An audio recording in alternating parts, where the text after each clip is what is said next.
নমস্কার, আমি শুভেন্দু। আগামীকাল সুপ্রিম কোর্টে ডিএ মামলা। সেই মামলাতে যাওয়ার আগে শ্যামল কুমার মিত্র অত্যন্ত জরুরি বার্তা দিয়ে গেলেন।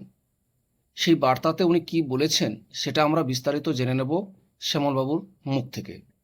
চলুন আমরা সকলে শুনে নিই শ্যামলবাবু দিল্লি যাওয়ার আগে কি জানিয়ে যাচ্ছেন।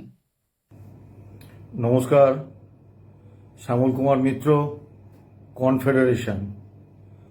আজকে 17ই আগস্ট আমরা দিল্লি যাচ্ছি।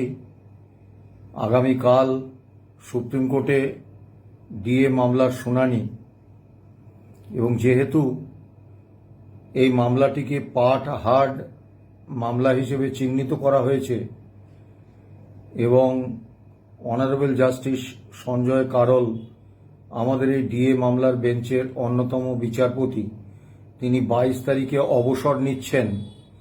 কাজেই আমরা আশা করছি যে 18 তারিখে মামলাটার সম্পর্কে মামলাটার নিষ্পত্তি হতে পারে, এবং অত্যন্ত গুরুত্ব দিয়েই এই বেঞ্চ মামলাটি শুনবেন। পার্ট হার্ড মামলা করে দেওয়ার ফলে আমাদের যে আশা জেগেছে যে পার্ট হার্ড মামলার শেষ করে দিয়ে যান অবসরের মুখে থাকা মাননীয় বিচারপতিরা। কাজেই সেই প্রথা থেকে আমরা মনে করছি যে 18 তারিখে মামলাটি হয়তো শেষ করে দেওয়ার পথে হাঁটবেন মাননীয় বিচারপতিরা, কিন্তু কি হবে সেটা 18 তারিখের আগে আমাদের পক্ষে বলা সম্ভব নয়। আপনারা প্রত্যেকেই অধীর আগ্রহে অপেক্ষা করছেন 18 তারিখের সুপ্রিম কোর্টের মামলায় কি হয়।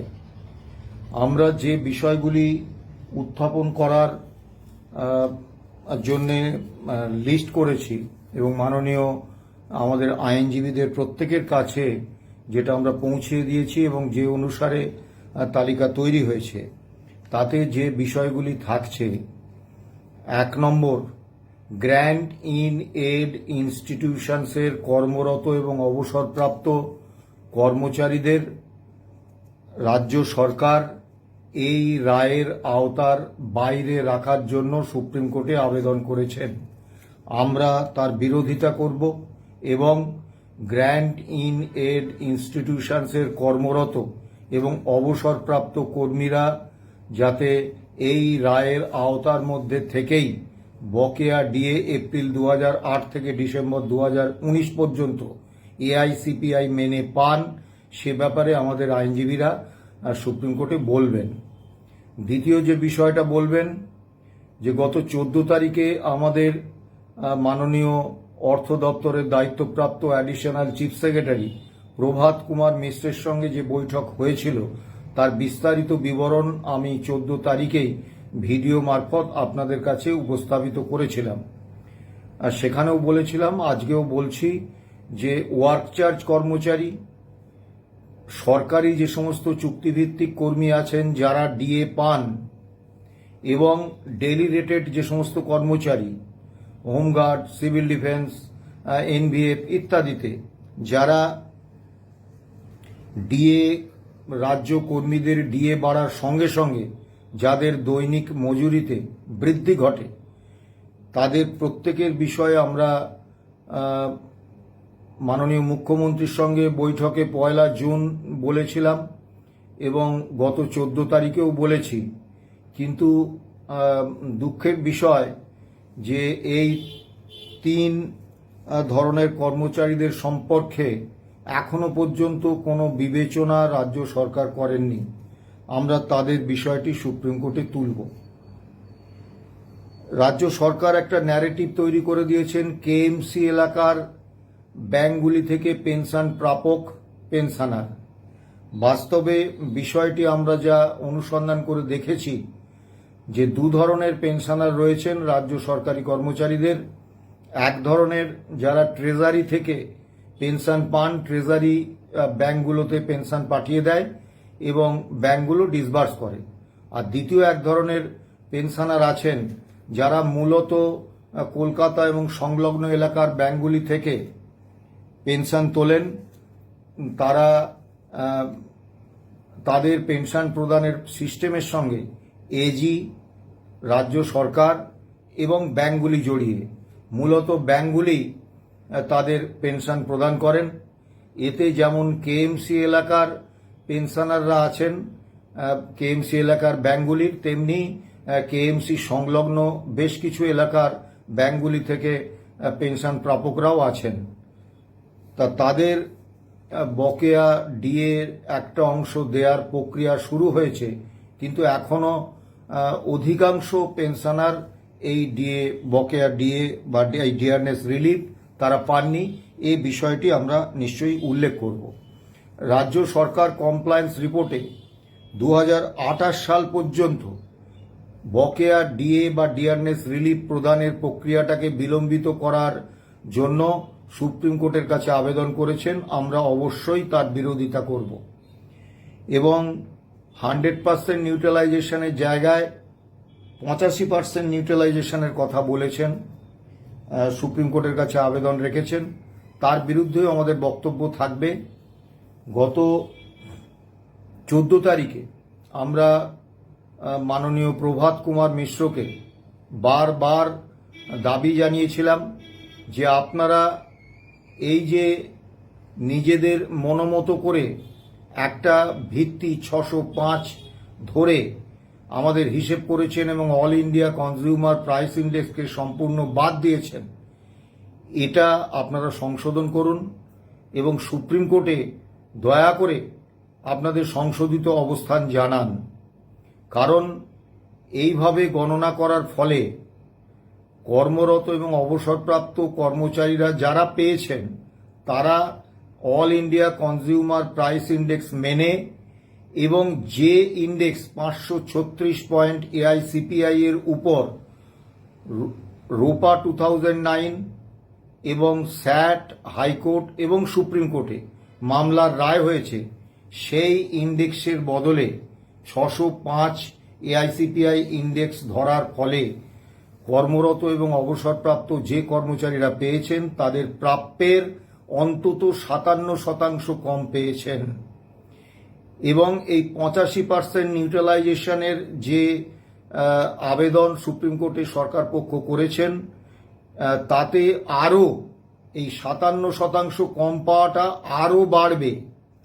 তা আমরা বারবার প্রভাত কুমার মিশ্র মহাশয়কে বলেছিলাম, কিন্তু আজ পর্যন্ত যা খবর, রাজ্য সরকার কিন্তু এই ভুল হিসেব সংশোধন করার কোনো রকম উদ্যোগ নেননি এবং তারা সুপ্রিম কোর্টে এই ভুল হিসেবের পক্ষেই সওয়াল করবেন। আমরা তার বিরোধিতা করব এবং রোপা 2009 এবং স্যাট, হাইকোর্ট এবং সুপ্রিম কোর্টের রায়ে যে all India consumer price index মেনে বকেয়া ডিয়ারনেস রিলিফ এবং ডিয়ারনেস অ্যালাউন্স দেওয়ার কথা বলা হয়েছে, সেটা আমরা মহামান্য সুপ্রিম কোর্টকে সেই নির্দেশ রাজ্য সরকারকে দেওয়ার জন্য আবেদন করব। আর রাজ্যের বাইরে পশ্চিমবাংলার যে রাজ্য সরকারি কর্মচারীরা পেনশন পান, এরকম 1596 জন পেনশনারের কথা সুপ্রিম কোর্টে রাজ্য সরকার জানিয়েছেন। তাদের বিষয়ে কিন্তু এখনো পর্যন্ত তারা 1 নয়া পয়সা পাননি। স্বাভাবিকভাবে তাদের বিষয়টিও আমরা তুলব। দুর্ভাগ্যের বিষয় যে 1/1/2016-তে আমাদের all India consumer price index মেনে 125% ডিএ ছিল, অথচ বকেয়া হিসেব করার সময় রাজ্য সরকার 100% হিসেব করেছেন। আমরা শ্রী মিশ্রকে বলেছিলাম, তার মানে দাঁড়ালো আপনারা 1/1/16-তে আমাদের 125% ডিএ দিয়েছেন, সরকার দিয়েছে, অথচ বকেয়া হিসেব করার সময় তার থেকে 25% আপনারা কেটে নিলেন। মানে 125% ডিএ দিয়ে আবার বকেয়া হিসেব করার সময় 25% কেটে নিলেন এবং এইভাবে প্রতিটা স্তরে আপনারা আমাদের all India consumer price index মেনে যে প্রাপ্য ডিএ তার থেকে একটা বড় শতাংশে কেটে নিলেন। ফলে আমরা 57% কম ডিয়ারনেস রিলিফ বা ডিয়ারনেস অ্যালাউন্স পেয়েছি। এই বিষয়টা নিশ্চয়ই আমাদের সুপ্রিম কোর্টে উল্লেখ থাকবে। কিন্তু মুশকিল হচ্ছে যে আমরা জানি না যে আবার 18 তারিখে রাজ্য সরকারের সিনিয়র আইনজীবীদের বিভিন্ন রকম শারীরিক ভয়ঙ্কর দুর্যোগ ঘটবে কিনা, তার ফলে মামলা পিছিয়ে দেওয়ার আবেদন হবে কিনা। আমরা এটাও জানি না যে অন্য সুপ্রিম কোর্টের অন্য বিভিন্ন এজলাসে রাজ্য সরকারের মাননীয় সিনিয়র অ্যাডভোকেটরা ব্যস্ত থাকার কারণে পাস ওভার দিয়ে এই মামলাটাকে দিনের শেষে নিয়ে সময়াভাবে না শোনার পরিস্থিতি তৈরি হবে কিনা। এটাও জানি না যে আজকে আমরা দিল্লি গিয়ে শুনলাম রাত্রিবেলা যে 18 তারিখে অর্থাৎ কালকের বেঞ্চটা স্ট্যান্ড ক্যান্সেলড হয়েছে। আমরা এগুলো জানি না, কিন্তু আমরা অত্যন্ত আশা নিয়েই যাচ্ছি যাতে মহামান্য সুপ্রিম কোর্ট এই মামলায় কর্মী পক্ষের প্রতি সুবিচার করেন। আমরা কোনো পক্ষপাত চাইনি আদালতের থেকে।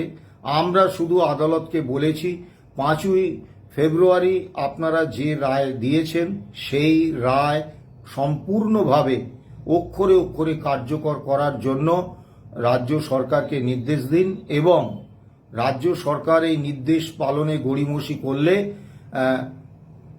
মুখ্য সচিব বা অর্থ সচিবের বিরুদ্ধে রুল জারি করুন। তাহলে কিন্তু রাজ্য সরকার একেবারে দ্রুততার সঙ্গে সবকিছু দিয়ে দেবে। এখন সুপ্রিম কোর্টে কি হবে সে সম্পর্কে আমাদের আগাম বলার জায়গা নেই। ঘরপোড়া গরু সিঁদুরে মেঘ দেখলে ডরাই, কিন্তু আমাদের চেষ্টাটা থাকবে। এ ব্যাপারে আপনারা নিশ্চিত থাকতে পারেন। আপনারা আশীর্বাদ করুন যাতে 18 তারিখে আমরা অন্তত আপনাদের যে চাহিদা, ন্যায্য চাহিদা এবং আপনাদের যে অধিকার, সেটা আমরা প্রতিষ্ঠা করতে পারি। দ্বিতীয় একটি বিষয় বলবো, আমি গত 14 তারিখে যে ভিডিওটি করেছিলাম, অর্থাৎ মাননীয় শ্রী প্রভাত কুমার মিশ্রের সঙ্গে বৈঠকে কি হলো, সেখানে আমি আমার নিজের কোনো মতামত দিইনি। শুধুমাত্র আমরা যা বলেছি এবং তার উত্তরে শ্রী মিশ্র কি বলেছেন এই বিষয়গুলি আমরা উল্লেখ করেছিলাম। তাতে কমেন্টে কয়েকজন মন্তব্য করেছেন। প্রত্যেকের মন্তব্যই আমাদের কাছে গুরুত্বপূর্ণ, কারণ আমরা বারবারই বলি সমালোচনা মানুষকে ঋদ্ধ করে, সমৃদ্ধ করে, ভুল সংশোধন করে আরও সঠিক হওয়ার ক্ষেত্রে তাকে এগিয়ে দেয়। কাজেই সমালোচনা সবসময় স্বাগত।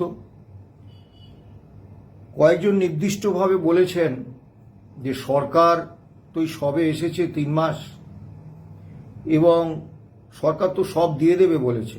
পে কমিশন বসিয়ে দিয়েছে, 20% দিয়ে দিয়েছে, আরও 22% দিয়ে দেবে বলেছে। তা আপনারা সরকারের বিরুদ্ধে এত খড়গহস্ত কেন? আপনাদের টিকি অন্য কোথাও বাঁধা আছে। একটা জিনিস ঠিকই বলেছেন, আমাদের টিকি অন্য জায়গায় বাঁধা আছে। সেই জায়গাটা হচ্ছে কর্মরত এবং অবসরপ্রাপ্ত রাজ্য কর্মী সমাজ, তাদের কাছে আমাদের টিকিটা বাঁধা। আমরা উন্মাদ নই। শুধু শুধু সরকারের অন্ধ বিরোধিতা বা অন্ধ সমর্থনের রাস্তায় আমরা কখনো হাঁটিনি। আমরা ইতিপূর্বে বাম সরকারের সময় যখন বাম সরকারের বিরুদ্ধে আন্দোলন করেছি, একই সঙ্গে দ্ব্যর্থহীন ভাষায় বাম সরকার কর্মী স্বার্থে যে কাজ করেছেন আমরা তার উচ্চ প্রশংসা করেছি। যেমন রোপা 2009-এ যদি ডক্টর অসীম দাশগুপ্ত এবং বামফ্রন্ট সরকার all India consumer price index মেনে ডিএ দেয়ার সংস্থানটা না রেখে যেতেন, এবং যদি ডিএ প্রাপকদের তালিকা, সেই তালিকায় গ্র্যান্ট ইন এইড ইনস্টিটিউশনসের কর্মরত এবং অবসরপ্রাপ্ত কর্মীদের না রেখে যেতেন, তাহলে কিন্তু আজকে এই মামলাটাই হতো না, এবং গ্র্যান্ট ইন এইড ইনস্টিটিউশনসের কর্মরত কর্মীরাও এই মামলার আওতার মধ্যে আসতে পারতেন না। তারা রেখে গেছেন বলেই এই মামলা হয়েছে, এবং আমরা এই মামলায় জয়লাভ করেছি। এবং গ্র্যান্ট ইন এইড ইনস্টিটিউশনসের কর্মরত এবং অবসরপ্রাপ্ত কর্মীদের রাজ্য সরকারের যতই অনীহা থাক, তাদেরকে আইনি অধিকার হিসেবেই এটা দিতে হবে, এটা আমরা বিশ্বাস করি। আবার বামফ্রন্ট সরকার পুরাতন পেনশন স্কিম রেখেছেন, আমরা তার প্রশংসা করেছি। একই রকমভাবে 15 বছরে আমরা তৃণমূল নেতৃত্বাধীন সরকারের প্রবল সমালোচনা করেছি সর্বক্ষেত্রে, কিন্তু একটি বিষয়ের উচ্চ প্রশংসা করেছি, যে তারাও পুরাতন পেনশন স্কিম রেখেছেন। আমরা তাদের 15 বছরেও পুরাতন পেনশন স্কিমে পেনশন পেয়েছি। কাজেই সরকারের অন্ধ বিরোধিতা বা অন্ধ সমর্থন আমরা করি না, আমরা ইস্যু ভিত্তিক সমর্থন বা বিরোধিতা করি, কারণ আমরা মনে করি সরকারের বকলমে শাসক দল তারা হচ্ছে মালিক পক্ষ আর আমরা শ্রমিক পক্ষ। শ্রমিক মালিকের যে চিরন্তন সম্পর্ক, সেই সম্পর্কের অতিরিক্ত কিছু সরকারের সঙ্গে আমাদের নেই। এখন আমাদের কেন সরকারের সঙ্গে বিরোধিতা করতে হচ্ছে? আপনারা 1 জুনের বৈঠকে মাননীয় মুখ্যমন্ত্রী আমাদের বলেছিলেন সরকারটা কর্মী বান্ধব হবে, আদালতে আইনি লড়াই করবে না। কিন্তু কমপ্লায়েন্স রিপোর্টে রাজ্য সরকার যা যা বলেছেন সেগুলো সবই কর্মচারী স্বার্থের ভয়ঙ্কর বিরোধী শুধু নয়, অতিক্রান্ত 15 বছরে তৃণমূল নেতৃত্বাধীন সরকার আমাদের যতটা সর্বনাশ করেছিলেন, সর্বনাশটাকে আরো কয়েক গুণ বাড়ানোর উপাদান সেখানে রয়েছে। যেমন ধরুন, পূর্বতন সরকার 100% নিউট্রালাইজেশনের কথা বলে আমাদের প্রাপ্যের থেকে 57% অর্থ কম দিয়েছেন। এই সরকার 85% নিউট্রালাইজেশনের আবেদন রেখে সেই 57% কম পাওয়াটাকে আরো বেশি করতে চাইছেন। অর্থাৎ এই 85%টা যদি আদালত অনুমোদন দেন, তাহলে আমরা যে প্রাপ্য পাব সেটা শুধু 57% নয়, তার থেকে অনেক কম পাব। এটাকে আমরা কিভাবে সমর্থন করব বলুন? রাজ্য সরকার পরিষ্কার জানিয়েছেন যে গ্র্যান্ট ইন এইড ইনস্টিটিউশনসের কর্মরত এবং অবসরপ্রাপ্ত কর্মীরা এই রায়ের আওতার মধ্যে নেই, তাদেরকে এই রায় কার্যকর করার জায়গা থেকে বাদ রাখা হোক। আমরা কিভাবে এটাকে সমর্থন করব? এর তো বিরোধিতা আমাদের করতে হবে। রাজ্য সরকার, আগের সরকার ডিসেম্বর 2026 পর্যন্ত বকেয়া ডিএ বা ডিআরনেস রিলিফ দেওয়ার জন্য সময় চেয়েছিলেন সুপ্রিম কোর্টে। এই সরকার 2028 সাল পর্যন্ত সময় চেয়েছেন। আমরা কিভাবে সমর্থন করব? বিরোধিতা তো আমরা বাধ্য হয়ে করছি। শুধু তাই নয়, যে ভুল হিসেব নিয়ে দিনের পর দিন আলোচনা হয়েছে, 1 জুনে মাননীয় মুখ্যমন্ত্রীর সঙ্গে বৈঠকে আমি সুনির্দিষ্টভাবে সব থেকে বেশি সময় নিয়ে এই ভুল হিসেবের বিষয়টা তথ্য সহ আমি তুলে ধরেছি, কিন্তু সেটা সংশোধন দূরস্থান। সেই একইভাবে সুপ্রিম কোর্টে রাজ্য সরকার একটা মানে কল্পিত রাজ্যভিত্তিক সিপিআই বা কনজিউমার প্রাইস ইন্ডেক্স খাড়া করে আমাদের প্রাপ্য কম রাখার যে সর্বনাশা প্রক্রিয়া পূর্বতন সরকার চালু করেছিলেন, সেটা আরো বেশি হারে কার্যকর করতে চাইছেন। আমরা সমর্থন করব কিভাবে? আমাদের তো বিরোধিতা করতে হবে। আবার ধরুন, প্রতিশ্রুতি ছিল যে 45 দিনের মধ্যে 7ম রাজ্য বেতন কমিশনের সুপারিশকৃত বেতন ভাতা পেনশন আমরা পেয়ে যাব। প্রতিশ্রুতি কে দিয়েছিলেন? কোন সিকি নয়া পয়সা আদুলি বিজেপি নেতা নন। প্রতিশ্রুতি দিয়েছিলেন দেশের মাননীয় প্রধানমন্ত্রী, দেশের মাননীয় কেন্দ্রীয় স্বরাষ্ট্রমন্ত্রী এবং মাননীয় মুখ্যমন্ত্রী স্বয়ং।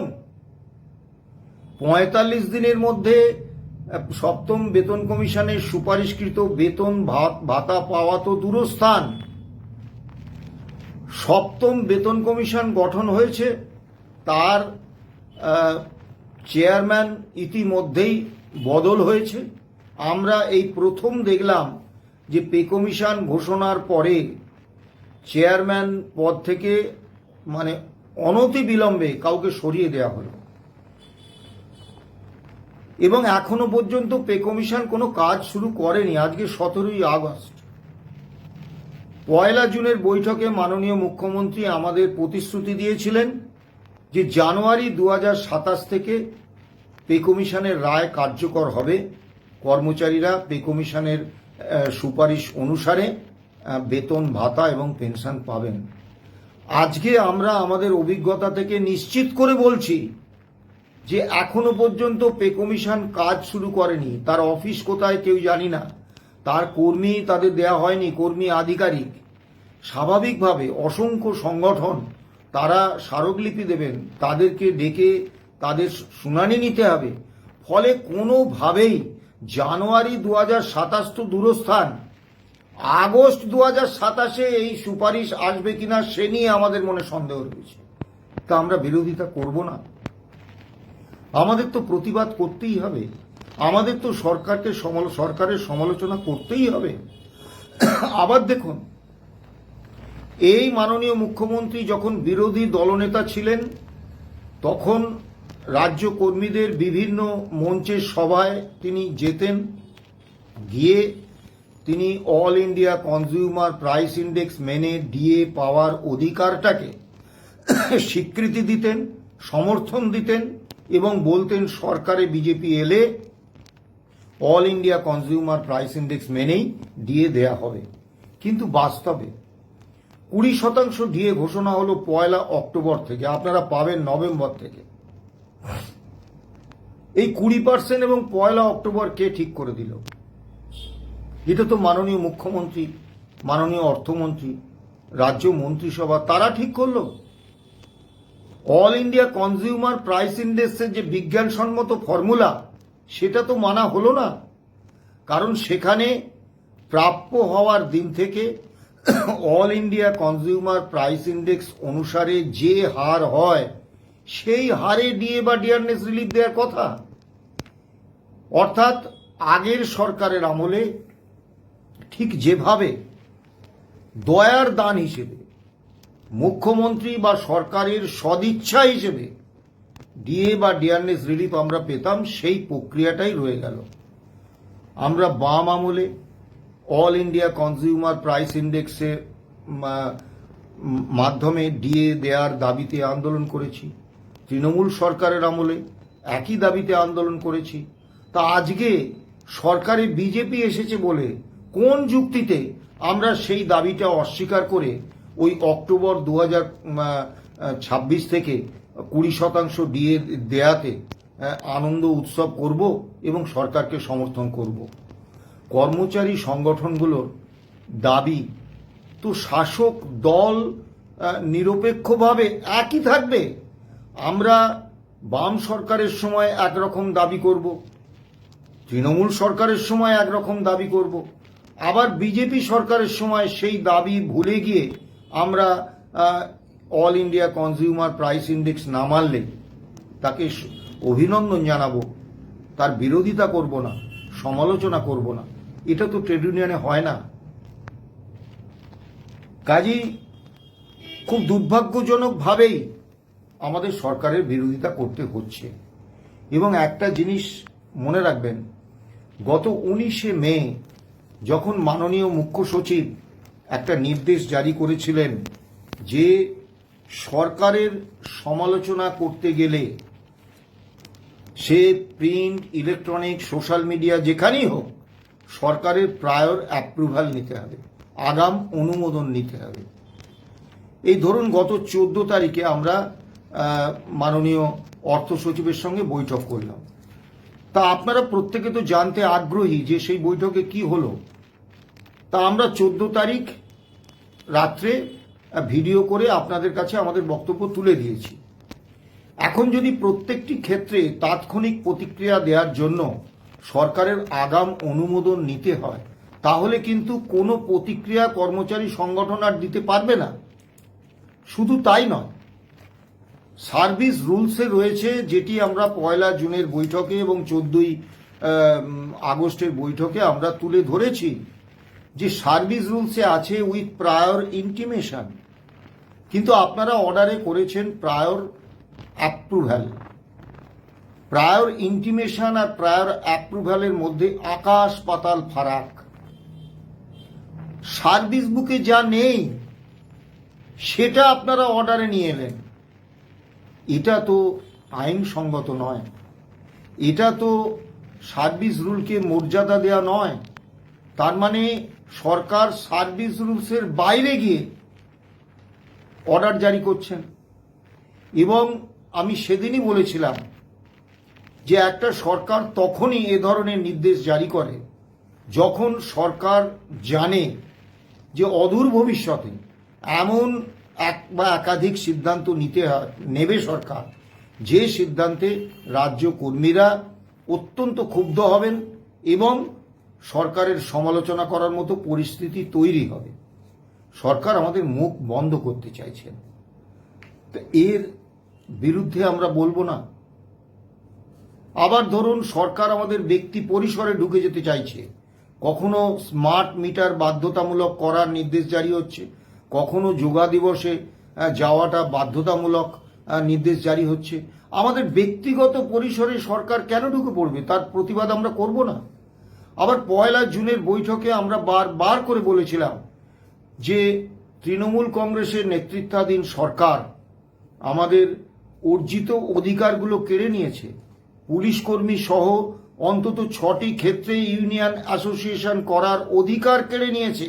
গত 6ষ্ঠ রাজ্য বেতন কমিশনে পুলিশ কর্মী এবং সেই 6টি দপ্তরের কর্মচারীরা সংগঠনগতভাবে কোনো স্মারকলিপি বা মেমোরেন্ডাম বা দাবি সনদ পে কমিশনে দাখিল করতে পারেননি। তো এগুলো ফিরিয়ে দিন।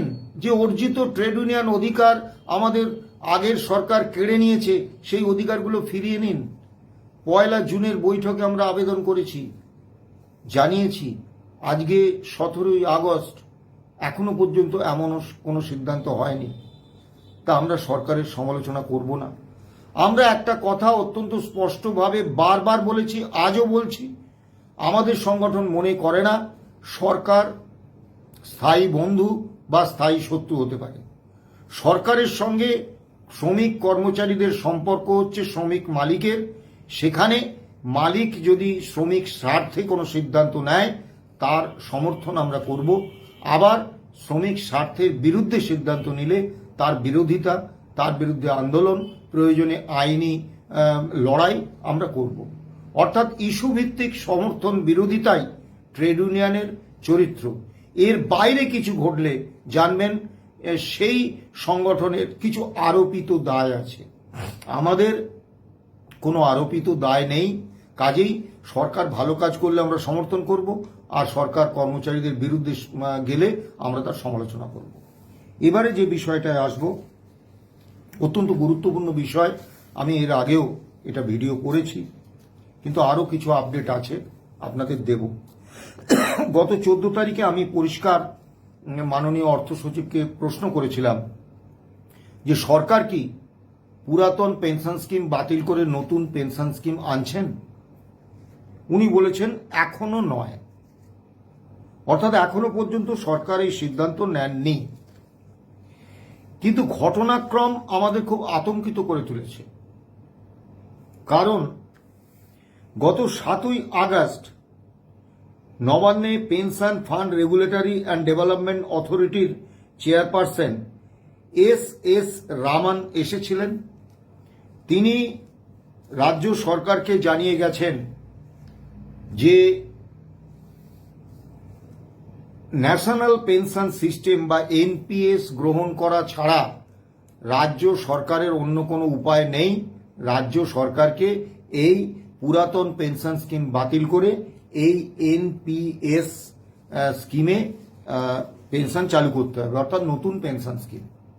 আমি এর আগেই বলেছি, নতুন পেনশন স্কিমে রাজ্য কর্মীদের একটা করে প্রতি মাসে একটা নির্দিষ্ট অঙ্কের অর্থ জমা দিতে হয় এবং সরকার কিছু অর্থ জমা দেন। সেই পুরো টাকাটা থাকে pension fund development regulatory and development authority PFRDOর নিয়ন্ত্রণে একটি তহবিলে, প্রভিডেন্ট ফান্ড তহবিল। যে এই PFRDO এতে কর্মচারীদের কোনো প্রতিনিধি নেই, অর্থাৎ কর্মচারীরা এই তহবিল সংক্রান্ত বিষয়ে কোনো রকম তাদের মতামত এখানে নেয়ার সুযোগ নেই। এবং নতুন পেনশন স্কিমে এই পেনশন ফান্ড তহবিলের টাকাটা শেয়ার বাজারে খাটিয়ে যা লাভ বা ক্ষতি হবে, অর্থাৎ যা রিটার্ন আসবে, তার উপর নির্ভর করে পেনশন স্থির হবে এবং দেয়া হবে। ব্যাপারটা কিন্তু অত্যন্ত অনিশ্চিত এবং শেয়ার বাজারের থেকে কত রিটার্ন আসবে তার উপর নির্ভরশীল। পুরাতন পেনশন স্কিমে কম হোক বেশি হোক, আমরা একটা নির্দিষ্ট পরিমাণ অর্থাঙ্কের পেনশন আমরা পেতাম, আমাদের কোনো কন্ট্রিবিউশন করতে হতো না। ফলে অবসরের পরে আমরা অন্তত আর্থিকভাবে একটা সামাজিক সুরক্ষার আওতায় থাকতাম। আমাদের প্রতি মাসের শেষ দিকে চিন্তা করতে হতো না এবারে আমার পেনশনের পরিমাণটা কত হবে, আদৌ হবে কিনা চিন্তা করতে হতো না। এবং এই রামান সাহেব কিন্তু স্পষ্ট বলে গেছেন NPS অর্থাৎ ন্যাশনাল পেনশন সিস্টেম পশ্চিমবঙ্গ সরকারকে গ্রহণ করতে হবে। এখানে বিষয়টা হচ্ছে এই রামন সাহেবকে তো পশ্চিমবঙ্গ সরকার আহ্বান করেননি এবং পশ্চিমবঙ্গ সরকার তো কোথাও বলেননি যে আমরা পুরাতন পেনশন স্কিম তুলে দিয়ে নতুন পেনশন স্কিম আনব। তাহলে কেন রামন সাহেব হঠাৎ চলে এলেন এবং অযাচিতভাবে এরকম একটা উপদেশ দিলেন? এই সংস্থাটি কেন্দ্রীয় সরকারের নিয়ন্ত্রণে, অর্থাৎ কেন্দ্রীয় সরকারের নির্দেশেই যে রামন সাহেব পশ্চিমবাংলায় এসেছিলেন এবং সরকারকে এই পরামর্শ বা বাধ্যতামূলক পরামর্শের নামে বাধ্যতামূলক একটা নির্দেশ দিয়ে গেছেন, এ বিষয়ে সন্দেহ থাকার অবকাশ খুব কম। আরো ভয়ঙ্কর বিষয়, যে কারণে আমি আজকে এই বিষয়টা তুলছি, গত 10ই আগস্ট 2026 সংসদে প্রশ্নের লিখিত জবাবে কেন্দ্রীয় অর্থ প্রতিমন্ত্রী পঙ্কজ চৌধুরী তিনি বলেছেন, সরকার আর কর্মচারীদের পেনশনের মতো সামাজিক সুরক্ষার খরচ বহন করতে পারবে না। এতে যে আর্থিক দায় নিতে হয় তা বহন করার ক্ষমতা সরকারের নেই। আপনি ভাবুন, সংসদে কেন্দ্রীয় অর্থ প্রতিমন্ত্রী মাননীয় পঙ্কজ চৌধুরী অত্যন্ত সুনির্দিষ্টভাবে বলে দিচ্ছেন যে পেনশনের মতো সামাজিক সুরক্ষা চালু রাখার জন্য যে আর্থিক দায়, সেই আর্থিক দায় সরকার নিতে পারবেন না। এই পঙ্কজ চৌধুরী তার ঠিক দুদিন পরে 12ই আগস্ট 2026 সংসদে জানিয়েছেন যে বিগত 12 বছরে কর্পোরেট ও সার্ভিস সেক্টরে 10 লক্ষ কোটি টাকার ঋণ মুকুব করেছে ব্যাংকগুলি, রাষ্ট্রায়ত্ত ব্যাংকগুলি। এই কর্পোরেটরা অল্প সংখ্যায় কিছু কর্পোরেট যারা বিপুল পরিমাণে ব্যাংক থেকে ঋণ নেন এবং সেই ঋণ ব্যাংক মুকুব করে দেয়। সমকালীন সময়ে কোনো কৃষক, কোনো ছাত্র, কোনো মধ্য নিম্নবিত্ত ঋণ গ্রহণকারী তাদের কারো ঋণ মুকুব হয়েছে এমন কোনো তথ্য কিন্তু মাননীয় পঙ্কজ চৌধুরী দেননি। অর্থাৎ সরকার 10 লক্ষ কোটি টাকার ঋণ এই বছরে বৃহৎ কর্পোরেটদের মুকুব করে দিয়েছে, মানে তাদের দান করেছে। আমার আপনার টাকা, সেই টাকা তাদের দান করে দিয়েছে। আর সেই সরকার বলছে তার কর্মচারীদের পেনশনের মতো সামাজিক সুরক্ষা বজায় রাখার মতো আর্থিক সামর্থ্য তার নেই। আপনারা বিচার করুন। এবং তিনি আরো বলেছেন 2025-26 অর্থবর্ষে দেশের সর্ববৃহৎ কর্পোরেটরা তাদের মোট ঋণ হচ্ছে 69,21,734 কোটি টাকা। 69,21,734 কোটি টাকা। এবং আজকে কর্পোরেটদের কাছে সবথেকে লাভজনক ব্যবসা হচ্ছে শাসক দলের গুডবুকে এসো, বিপুল পরিমাণে ঋণ রাষ্ট্রায়ত্ত ব্যাংকগুলি থেকে নাও এবং সেগুলি শোধ করো না। সরকার এই ঋণগুলি মুকুব করে দেবে বিনা ইনভেস্টমেন্টে বিপুল প্রফিট। এইটা হচ্ছে এখন কর্পোরেটদের সব থেকে বড় ব্যবসা। অথচ সরকার বলছেন যে পেনশনের মতো সামাজিক সুরক্ষা তারা কর্মচারীদের দিতে পারবেন না, কারণ তার আর্থিক দায় নেবেন না।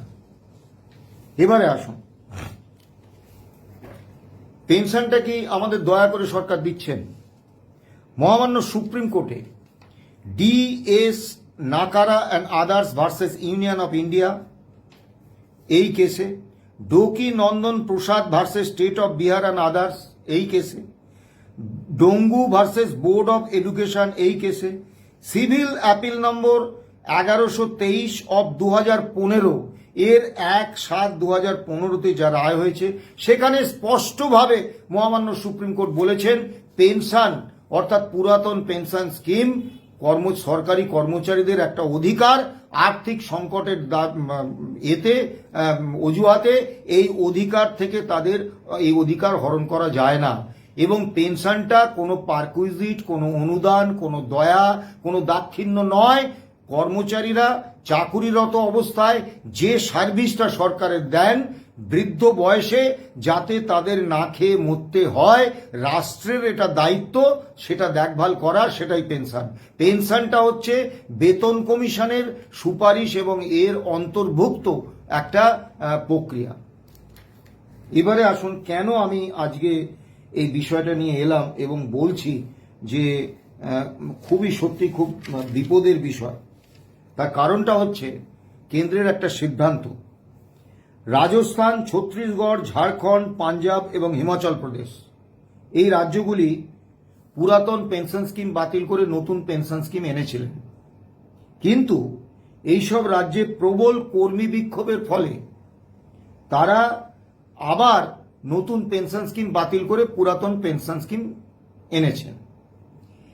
এবং এই 5টি রাজ্য পেনশন ফান্ডে তাদের জমা টাকা হচ্ছে 53,403 কোটি টাকা, যথাক্রমে অর্থাৎ রাজস্থানের হচ্ছে 53,403 কোটি টাকা, ছত্তিশগড় 24,030 কোটি টাকা, ঝাড়খণ্ড 14,420 কোটি টাকা, পাঞ্জাব 40,676 কোটি টাকা এবং হিমাচল প্রদেশ 12,525 কোটি টাকা। এই টাকাটা কোথা থেকে এসেছে? কর্মচারীরা দিয়েছেন, তাদের কন্ট্রিবিউশন সরকার দিয়েছে। কেন্দ্রীয় সরকার বলছেন এই টাকা ফেরত হবে না। অর্থাৎ রাজ্যগুলিকে এই পেনশন ফান্ড বাবদ কর্মচারীদের থেকে যে টাকা তারা কেটে নিয়েছিল পুরাতন পেনশন স্কিমে ফিরে যাওয়ার পরে তাদের এই কন্ট্রিবিউশন তাদের ফেরত দিতে হবে। সেই ফেরত দেওয়ার টাকাটা পেনশন ফান্ডে আছে, কেন্দ্রীয় সরকার বলে দিয়েছে ও টাকা হবে না, তাদেরকে নিজেদের কোষাগার থেকে দিতে হবে। এবং এটা কিন্তু খুব কম বিষয় নয়। ধরুন রাজস্থান সরকারকে 53,403 কোটি টাকার দায় নিতে হবে। একটা রাজ্য সরকারের পক্ষে এটা সম্ভব। ফলে এরপরে যদি একবার পুরাতন পেনশন স্কিম বাতিল হয়ে নতুন পেনশন স্কিম কোনো রাজ্য আনে, আর কিন্তু পুরাতন পেনশন স্কিমে ফিরে যাওয়ার কোনো সুযোগ রাজ্য সরকারের কাছে থাকছে না, কারণ দায়টা, আর্থিক দায়টা এত বিপুল পরিমাণ হয়ে যাচ্ছে, যেহেতু কেন্দ্র ওই টাকাটা ফেরত দেবে না। কিন্তু মগের মুলুক।